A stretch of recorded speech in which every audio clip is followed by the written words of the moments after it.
João Cantiga Esteves e Rui Moreira de Carvalho são convidados deste Closing Bell. Boa noite aos dois. Obrigado por estarem aqui. Rui, começando por esta questão dos cortes nos subsídios de férias e de Natal. Pedro Passos Coelho hoje avançou com esta data de 2015, contrariamente ao que muita gente pensava, que seriam repostos em 2014. O Governo está aqui a preparar caminho para que, de facto, estes subsídios não voltem mais? Bom, se a questão de fundo fosse preparar o caminho, diria 2014, ou 2000, enfim. 2015 é uma data mais credível do que 2014. Se dissesse 2016, ainda seria mais credível e fui por aí fora. Ou seja, há duas situações que poderão resolver a questão.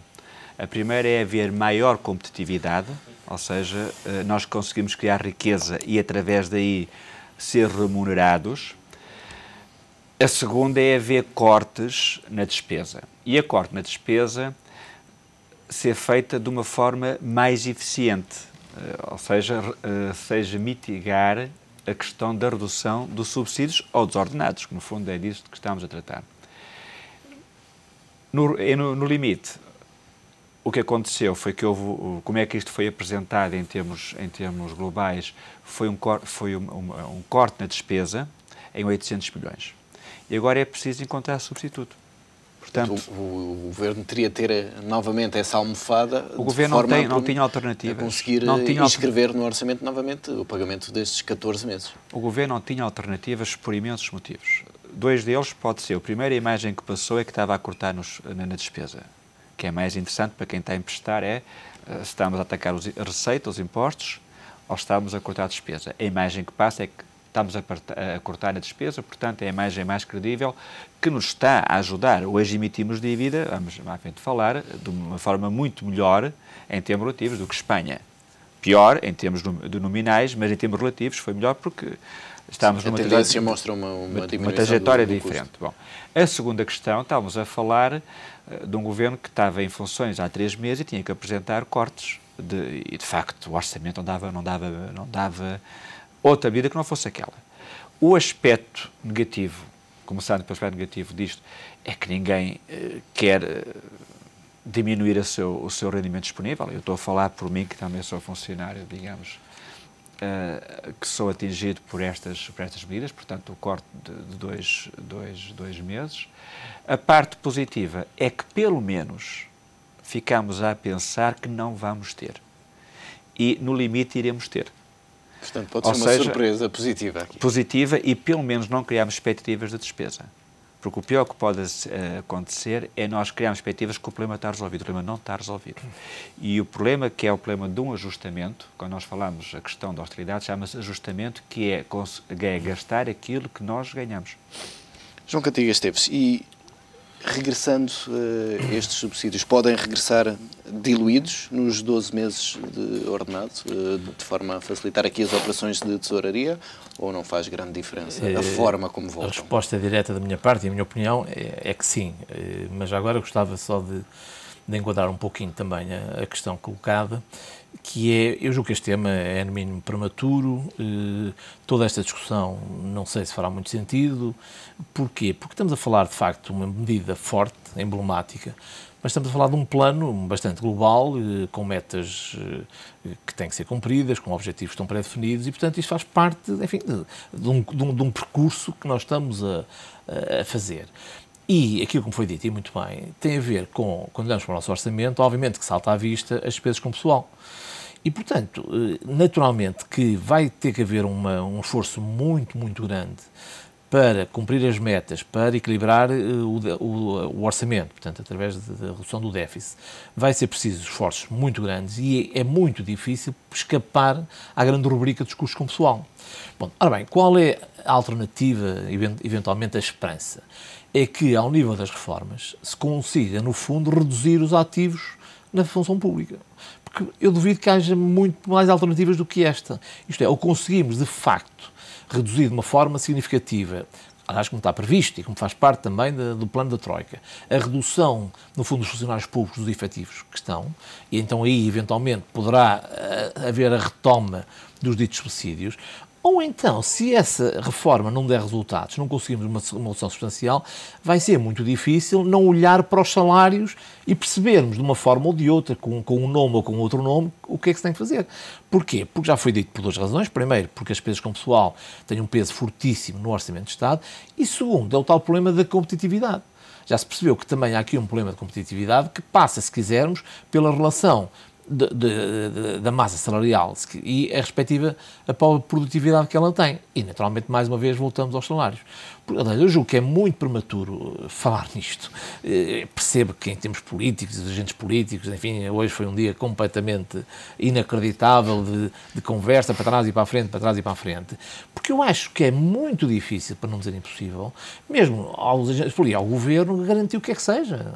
Nós estamos num processo que, eventualmente, os portugueses desejam que corra bem, estamos, sem dúvida nenhuma, com sinais positivos, mas estamos muito longe de garantir, digamos assim, que vamos lá chegar. Não se consegue ter essa visibilidade a 2 ou 3 anos. Não é possível. Relembro mais uma vez que nós temos um passado histórico péssimo de discussão orçamental.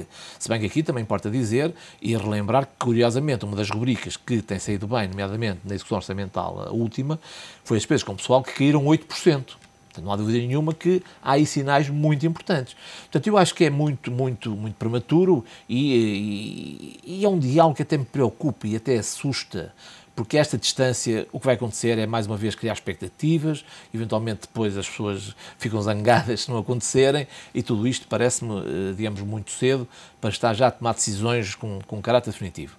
Quanto à forma, quando, digamos, àquela questão que se fala de o regresso dos subsídios, eventualmente ser através do aumento, no fundo, dos salários, mantendo os 12 meses e não regressar aos 14, isto é, permitia, de acordo com segundo o que eu percebi do Primeiro-Ministro, quando ele fala em forma progressiva, portanto, estará fora de questão, digamos, regressar tudo de uma vez, o que se trata provavelmente, o que faz sentido, porque não vamos ter, julgo eu, folga necessária para, voltar a inscrever esta verba. Dia, e num ano para o outro, voltar outra vez a inscrever esta verba.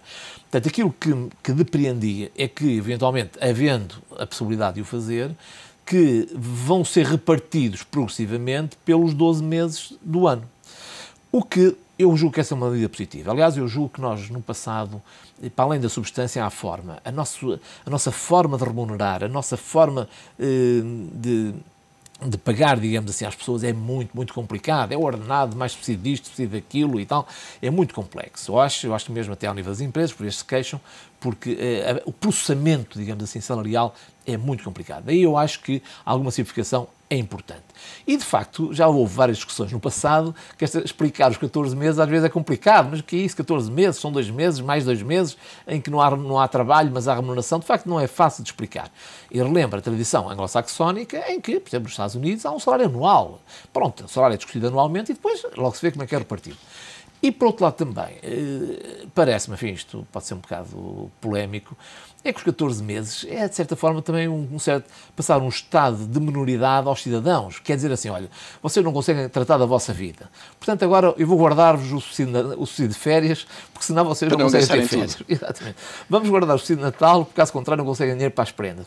Ora, eu penso que também temos que amadurecer um pouco, temos que tratar os portugueses também de uma forma um bocadinho mais madura. Mais séria. E eles serem os pobres a gerir o seu próprio orçamento, porque eu acho que a lógica dos 14 meses foi um bocado essa. Ora bem, eles não sabem gerir as suas finanças pessoais e então vamos garantir que guardam o dinheiro para as férias e guardam o dinheiro para o Natal. Portanto, eu acho, desse ponto de vista, acho que devemos aproveitar tudo isto para repensar, evidentemente, enfim, esperando e desejando que seja possível retomar, ainda que de outra forma, os subsídios, mas aproveitar para dar aqui uma grande volta na forma como processamos salários e rever tudo isto e provavelmente ficando com 12 meses e não os 14. Rui Moreira de Carvalho, se estes subsídios não voltarem, os ganhos de competitividade que a economia portuguesa obtém com esta redução nos custos salariais compensam a previsível redução no consumo privado? Eu penso que não terá muita coisa a ver uma com a outra. Digamos, a competitividade tem a ver essencialmente nos bens transacionáveis, ou seja, a concorrência internacional. A concorrência internacional é produtos que eu faça que consiga exportar. E o que acontece, por exemplo, nas previsões do orçamento retificativo é que nós vamos reduzir a procura externa relevante de 5,4 para 5,4 para 4,8. Ou seja, algum motivo aqui está a aparecer. Ou nós já estamos no limite das exportações, uma hipótese. A segunda hipótese, ou os mercados tradicionalmente que nós exportamos estão com problemas. Ou terceira hipótese, nós estamos a vender com prejuízo, ou seja, estamos a criar menos valor nas nossas exportações. E qualquer uma delas é má para nós, ou seja, é disso que falamos, é da competitividade, que é vender melhor e vender mais longe. No que diz respeito ao consumo interno, tem fundamental a ver com o rendimento disponível das famílias.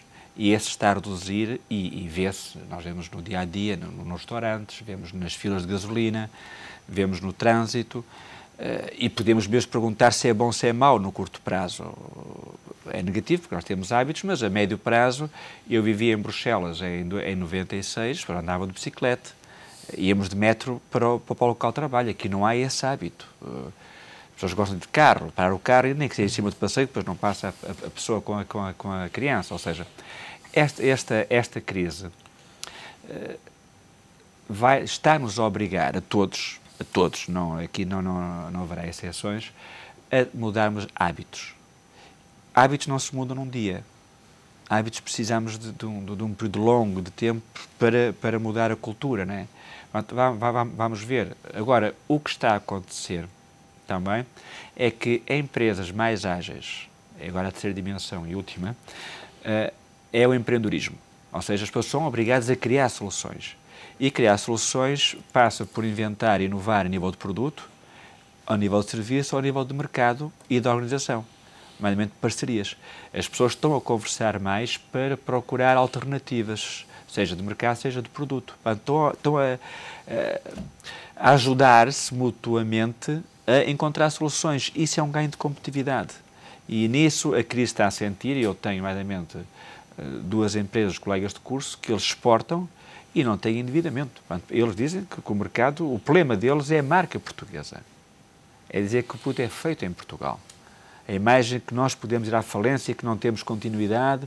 Ou seja, há um passado muito recente que nos vai custar muito a esquecer, que é a posição onde Portugal se situou. João Cadiga Esteves, olhando para a emissão de dívida de hoje, a marca Portugal começa a ganhar aqui alguma confiança junto dos investidores? Ou ainda estamos longe de... As duas coisas, é uma etapa, é uma marca importante, é uma certa credibilidade acrescida, mas estamos longe. É um teste, como foi anunciado, e penso que bem, por duas razões. Primeiro, por ser uma fasquia temporal mais elevada, portanto 18 meses, e sobretudo um dado muito simbólico que vai vencer pós-troika, digamos assim. Portanto, um financiamento do Estado que já vai vencer após, digamos, o plano da troika. E, portanto, o que houve, sabemos que os bancos nacionais, naturalmente, acorreram ao produto, mas revela, apesar de tudo, uma certa acréscimo de credibilidade, em que, obviamente, completamente posta de lado qualquer cenário de reestruturação, pelo menos neste prazo. Isso é muito positivo. Por outro lado, também as taxas. Hoje tivemos igualmente uma redução substancial nas taxas a 6 meses e, portanto, é um sinal e é uma etapa que está a ser seguida. Agora, dito isto, se daqui exatamente a mais ou menos ano e meio vamos estar em condições de ter um regresso pleno aos mercados, mais uma vez é prematuro. Eu insisto muito que é preciso cumprir as várias etapas e não nos desfocarmos, ou seja, portanto, há aqui todo um trajeto, há aqui todo um plano que vai sendo cumprido e, por exemplo, no caso dos mercados, e neste caso das taxas e da procura existente, é um marco importante. Mas, naturalmente, que ainda vamos ter outros testes mais à frente que vamos fazer. Mas todo este trabalho de casa, todo este esforço pode ser em vão por culpa, por exemplo, de uma Espanha que volta a reacender a crise de dívida europeia? Ora bem, nós não tínhamos ilusões e não nos podemos esquecer que há aqui todo um quadro, eu diria até global, mas claramente europeu e, nomeadamente, alguns vizinhos nossos, o caso de Espanha, se quisermos um bocadinho mais ao lado, a própria Itália, há aqui desequilíbrios muito grandes que ainda persistem. De facto, houve aqui durante anos e anos apostas, no mínimo, erradas, nomeadamente com apostas em setores, como já foi dito muito bem, setores não transacionáveis, etc. Portanto, as economias tiveram aqui um paradigma que não foi, de facto, o ideal. E, portanto, aquilo que se está a tratar agora é de um reajustamento desses paradigmas. E não é só o caso português. É tentar, lá está, centrarmos melhor nas exportações, tentar melhorar a competitividade, apostar noutros setores de valor acrescentado superior, Ora bem, tudo isto demora o seu tempo. Eu acho que, quando há pouco falávamos já as discussões do que é que vai acontecer, eu acho que temos que ser muito, muito realistas. E estes equívocos do passado, estes erros, estas apostas erradas, obviamente vão demorar tempo a ser corrigidas. Portanto, este percurso tem que ser feito. E eu acho que importa dizer também que, quando nós estamos a fazer estas medidas todas, e obviamente de grande sacrifício, temos de dizer que a primeira linha é para bem de Portugal e dos portugueses. Exatamente, temos aqui um guião e temos parceiros nesse guião, é bom, mas é imperativo o país fazer isto. Ou seja, eu não vejo grandes alternativas do ponto de vista de passar por que estamos a passar, pela contenção da despesa pública. Relembro que em 2010 a despesa pública representava 51% do PIB. Não é possível termos uma economia com dados desses. Portanto, este trabalho tem que ser feito. Obviamente que vamos ver se... A questão está aqui no timing em que tem que ser feito. Exatamente, repara, era bom se pudéssemos ter já uma aposta mais forte no crescimento, mas já vimos que não é fácil e não nos podemos desfocar. No passado, ainda este fim de semana, saiu um estudo muito interessante do dinheiro que foi gasto exatamente na criação de emprego na economia, feito, penso, pela Faculdade de Economia do Porto, e é absolutamente assustador. Onde é que está o dinheiro e onde é que está a criação de emprego? Foi completamente efêmera. Portanto, é isso que não pode voltar a acontecer. Quando chegarmos ao dito crescimento, tem que ser sustentado e sólido e robusto. E não ali com um espaço de mágica e que rapidamente desaparece. Portanto, eu julgo que, desse ponto de vista, enfim, as duas coisas são verdade.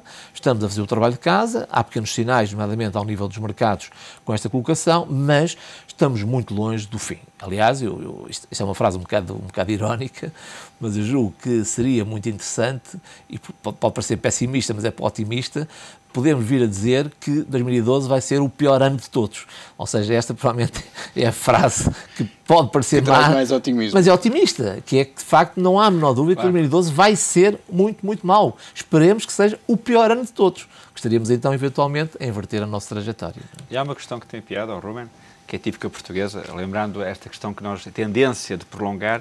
Agora lembrei-me de uma analogia com os namoros típicos, enfim, da minha geração, o Ruben é um jovem, que é, há quanto tempo namoras? Sei lá, 6, 7, 8...